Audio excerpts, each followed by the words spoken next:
매일 성경 묵상 나눔입니다. 2024년 10월 16일 수요일입니다. 열왕기하 25장 8절에서 30절 열왕기하의 마지막 부분을 묵상합니다.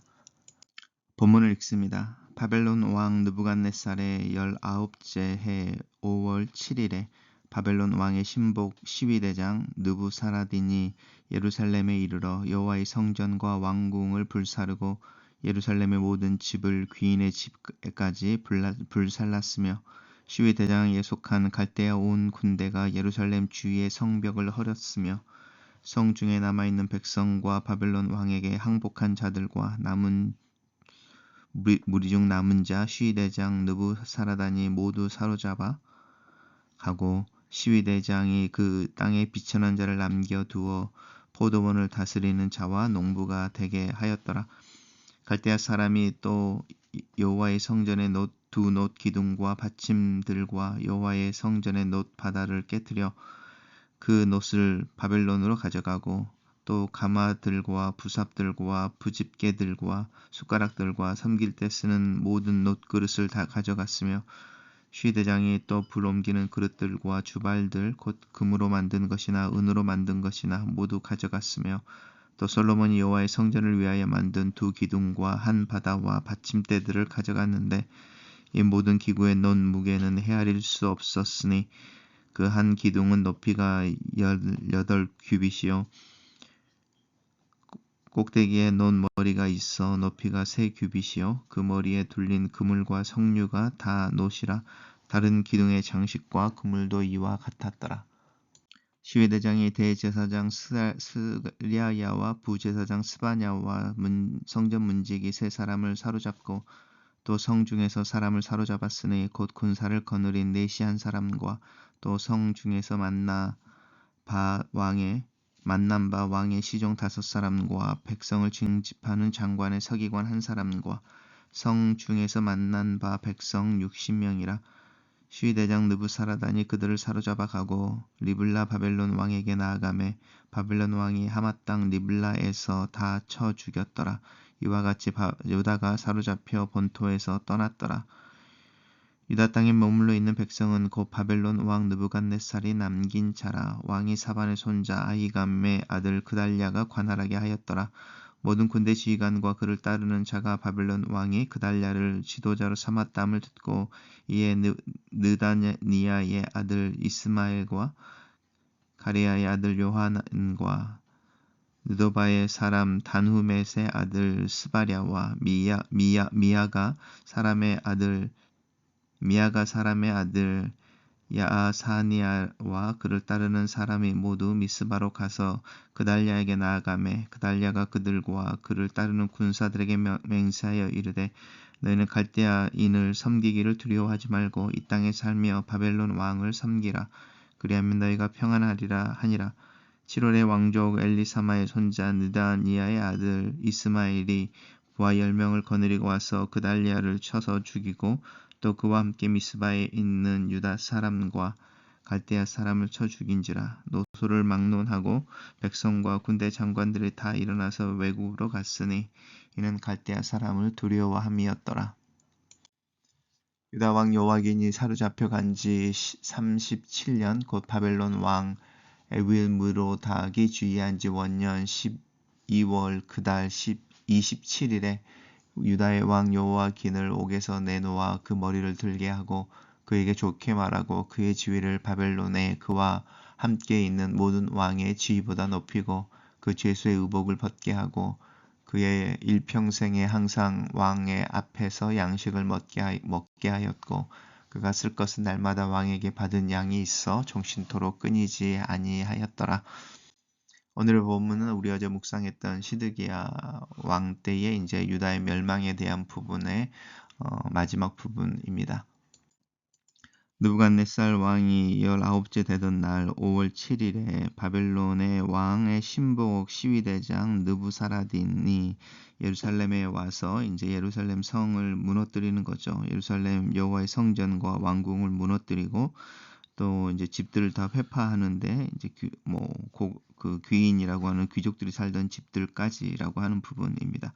그리고 예루살렘 주변의 성벽을 다 허물었죠. 3년 동안이나 예루살렘을 포위하고 그 주위로 토성을 쌓았었는데 그 토성이 이제 예루살렘의 성벽의 높이만큼 쌓았겠죠. 그리고 이제 그 토성을 이제 성벽을 허물고 그 위에 그 쌓았던 그 토성의 흙으로 덮어버리는 거죠. 이제 성벽이 없다라고 하는 것은 이제 수비나 안전의 무방비 상태로 노출되어져 있다라는 뜻인 거고요. 이제 그것을 자신들을 보호할 힘이 없다라는 뜻입니다. 성중에 남아있는 백성과 바빌론 왕에게 항복한 자들과 무리 중에 남아있는 자들은 다 사로잡아 갔다. 그리고 이제 남겨진 사람들을 비천한 자들이라고 표현하고 있는데 뭐 일반 평민들일 수도 있고 이제 하찮은 이런 뜻입니다. 그 사람들로 이제 주변에 있는 포도원을 다스리는 자와 농부가 되게 했더라라고 이야기하고 있습니다. 그리고 이제 이 느부사라단이 성전을 어떻게 회파하는지를 구체적으로 이야기해 가는데 이제 약탈해 가는 거죠. 여호와 성전의 놋두 기둥 받침들, 또 성전의 놋바닥, 그리고 이제 놋을 다 가져갔다. 그리고 뭐 주발이라든지 그릇이라든지 성전 쓰는 모든 기구들을 다 가져갔다라는 것이고요. 특별히 이제 두 놋 기둥에 대해서 특별히 더 설명을 한 번 더 하고 있습니다. 또 이제 그 시위 대장이 어떤 사람들을 끌고 갔는지를 조금 더 자세하게 이야기하는데 대제사장, 또 부제사장, 그리고 성전의 문지기라고 하는 세 사람인데 우리가 이제 오늘날 이야기하는 어떤 수비대 아니면 수비를 하는 병사들이라기보다는 성전에서 중요한 역할을 하는 사람으로서 이제 성전 문지기를 이야기하고 있습니다. 또 이제 성에서 이제 데리고 가는 사람들 중에 특별히 어떤 위치가 있는 사람들인 거죠. 그런 사람들을 데리고 이제 붙잡아서 사로잡아 가고 리블라 바벨론 왕에게 나아가매 이제 리블라 땅에서 그들이 다 죽습니다. 유다가 이렇게 이야기하면서 이제 모두 사로잡혀서 본토에서 떠났다라고 하는 이제 체류업을 해서 약속의 땅에 들어갔던 사람들이 그 약속의 땅에 합당하지 않게 자격을 잃어버림으로 이제 그 약속의 땅에서 쫓겨나게 되는 부분을 언급하고 있습니다. 그리고 이제 그 비천한 자들 유다에 남아 있는 사람들에게 이제 어떤 일이 일어났는지 이제 느부갓네살 왕이 그 남겨진 자들을 관할하는 총독같이 이제 관리로 그달리아를 세웁니다. 그리고 이 그달리아를 이제 남아있던 사람들 중에 이제 그래도 지도자급에 속하는 거죠. 이렇게 느다니아의 아들 이스마엘, 그리고 가레아의 아들 요하난, 느보다 이야기하고 이렇게 요하난, 그리고 느보다 사람 다우메스의 아들 스레야, 또 마야의 아들 야하사니아 이제 이런 사람들을 이야기하고 있는데 이제 이 사람들이 이제 그 남겨진 사람들 그 다스리는 총독으로 임명되어진 그달리아가 이제 미스바에 있는데 그 그달리아를 죽이는 거죠. 죽이고 그리고 이제 두려워서 그들이 애굽으로 도망가 버립니다. 근데 이제 역대기의 마지막 이 동일한 본문을 읽게 됐을 때에 이렇게 이제 애굽으로 가는 중에 이 사람들이 이제 예레미야를 만나게 되는데요. 예레미야는 이 사람들에게 유다에 남아 있을 것을 그리고 바벨론에 항복하고 이제 할 것을 이제 이야기하지만 이들이 예레미야를 오히려 사로잡아서 애굽으로 가는 장면이 나오기도 합니다. 그리고 갑자기 이제 장면이 바벨론으로 가면서 이제 느부갓네살 왕이 죽고 바벨론 왕의 에윌므로닥이 지휘하면서 그 처음 원년이니까요. 1년에 사로잡아 갔던 여호와긴 왕을 회복시켜주고 이제 모든 왕들의 지위보다 높이고 또 그로 하여금 왕 앞에서 음식을 먹게 하고 쓸 것을 줘서 종신적으로 끊어지지 않게 했다. 이 말로 열왕기가 끝나게 되는데 이것은 이제 여호와긴이라고 하는 한 사람에게 들어진 어떤 하나님의 축복 아니면 뭐 행운에 대한 이야기가 아니라 바벨론의 포로로 끌려간 이들에게 어떤 소망이라고 하는 부분을 그 밤하늘의 어떤 별 하나처럼 이제 이야기하면서 이제 열왕기가 끝나고 있죠. 단락을 요약해 보겠습니다. 예루살렘 왕전과 성전과 왕궁 성벽이 무너지고 느부사라단에 의해 수많은 사람들이 포로로 바벨론에 끌려가 죽고 나머지는 애굽으로 도망가기도 하지만 바벨론의 포로로였던 여호와긴 왕은 왕 이상의 대우를 받는다. 이렇게 요약해봤습니다. 하나님은 완전한 비참에 이르도록 심판하십니다. 느부갓네살의 시위대장 느부사라단의 군대가 예루살렘 성전과 왕국 심지어는 귀인의 집까지 불사르고 비천한 자 외에 모든 사람을 사로잡아 갔으며 성전의 모든 놋과 모든 금, 은을 빼앗아 갑니다. 유다의 파괴와 멸망은 일시적인 현상이거나 부분적인 사건이 아니었습니다. 모든 비참이 이르도록 전부를 앗아가신 철저한 심판이었습니다. 하나님을 의지한 사람에게 전부를 내어주신 주님이 하나님을 등진 사람에게 전부를 앗아가기도 합니다. 대제사장, 부제사장, 성전 문지기, 군사를 거느린 내시, 왕의 시종, 군사를 징집하는 장관의 서기관 등 유다의 종교, 정치 관료들이 포로로 끌려가 처형을 당합니다.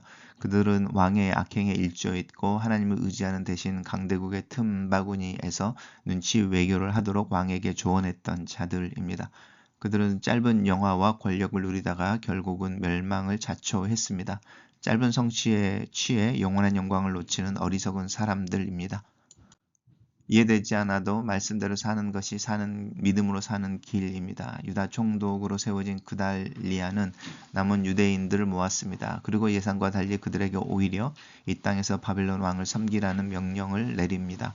그달리아를 매국노로 오해한 사람들은 그들을 죽이지만 실은 그달리아의 정책은 이스라엘에 남아있는 자들을 살리려는 하나님의 뜻을 따르는 일이었습니다. 내 힘으로 해결할 수 없는 삶의 문제 앞에서 가장 우선해야 할 원칙은 나보다 크신 하나님의 뜻대로 행하는 것입니다. 오늘 나에게 이해보다 순종에 앞서야 하는 일이 있습니까? 소망의 불씨를 꺼뜨리지 말아야 합니다. 심판의 예언이 이루어졌다면 회복에 대한 약속도 성취될 것이기 때문입니다. 바벨론의 정치적인 행위일지라도 포로가 되었던 여호와긴이 타국의 왕들과 달리 특별한 대우를 받습니다. 너희를 포로로 된 자들 중에서 다시 돌아오게 하리라는 하나님의 약속이 실행되고 있습니다. 어떤 상황에도 신자에게 낙심은 금물입니다. 하나님은 지금도 일하고 계시기 때문입니다. 살아계신 하나님의 은혜 속에 하루를 시작합니다. 이 아침이 하나님의 신실하심의 증거이며 해와 맺은 하나님의 약속이 오늘도 새롭게 진행되는 것처럼 오늘 하루가 하나님의 돌보심과 신실하심 속에 안전한 것을 믿습니다. 주님 앞에서 겸손하며 주님의 말씀의 약속을 붙잡고 하는 일과 만나는 이들을 향해 주님의 마음을 품고 살 수 있기를 도와주시옵소서. 예수님 이름으로 기도합니다. 아멘.